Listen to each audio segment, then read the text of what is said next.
You look around this area and what you see is agricultural fields. We're in the heart of the Midwestern Corn Belt. There's a silo in every town, and it means that agriculture is really present in this environment. We began our work because we know that water quality in these agricultural streams and ditches is poor.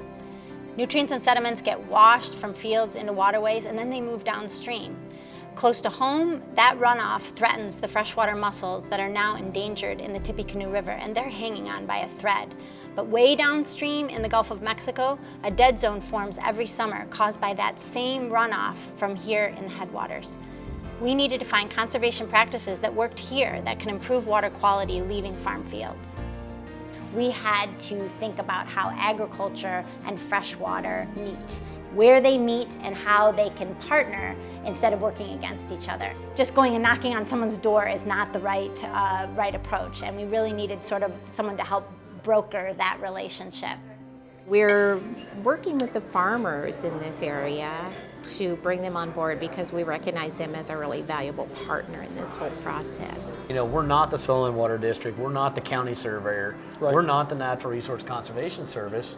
We are non-traditional partners. I was excited to get on board, if nothing more than to learn. The collaborations have really afforded us a lot of knowledge that we wouldn't otherwise had access to.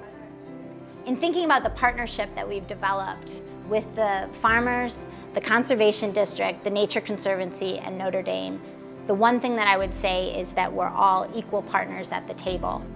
It was the farmers that said, look, if you did the economic analysis for us and showed us whether this practice made dollars and cents in the real world, it would be so much easier to say yes when someone asks us to build a 2-stage ditch or plant cover crops. We had no idea that no one had done that.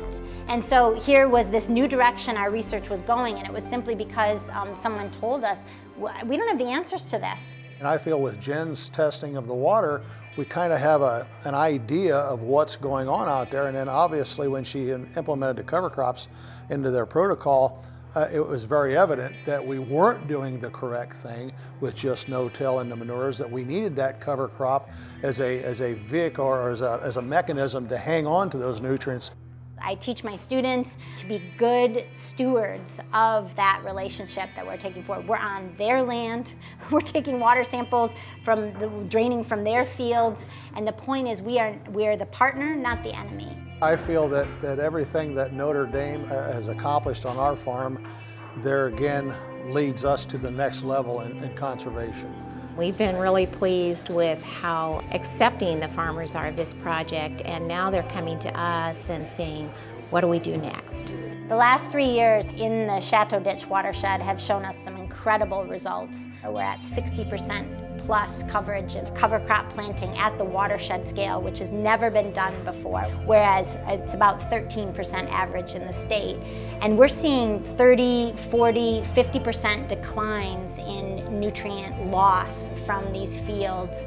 The next step of the research is to take what we've done here and expand it to someplace new. I think we're unlocking some of the mystery around how we can solve this nutrient runoff problem, but proving it by showing we can do it somewhere else is going to be a big step forward.